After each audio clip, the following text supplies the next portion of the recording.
នាវាទេសចរខ្នាតធំមួយគ្រឿងចូលចតក្រុងព្រះសីហនុនាំភ្ញៀវជិត 3000 នាក់អាមេរិកច្រើនជាងគេនៅវេលាម៉ោង 7:00 នាទីថ្ងៃច័ន្ទទី 29 ខែធ្នូនេះមាននាវាទេសចរឈ្មោះ Diamond Princess សញ្ជាតិ B Moda បានចូលចតនៅកំពង់ផែស្វាយ័តក្រុងព្រះសីហនុដើម្បីទស្សនាប្រទេសកម្ពុជារយៈពេល1ថ្ងៃបន្ទាប់ពីចេញដំណើរមកពីប្រទេសវៀតណាមកំពង់ស្វាយ័តក្រុងព្រះសីហនុបានឲ្យដឹងថានាវាទេសចរនេះមានវិស្វករសរុបចំនួន 1059 នាក់ស្រី 245 នាក់មាន 59 សញ្ជាតិនិងមានភ្ញៀវទេសចរសរុបចំនួន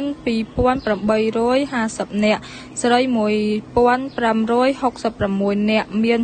52 សញ្ជាតិចំនួនសញ្ជាតិដែលមានភ្ញៀវច្រើនជាងគេគឺសហរដ្ឋអាមេរិក 797 នាក់និងអូស្ត្រាលី 824 នាក់បើតាមប្រភពខាងលើនាវាទេសចរនេះនឹងចាក់ចេញទៅប្រទេសថៃនៅវេលាម៉ោង 16:00 នាទីនៅថ្ងៃដដែល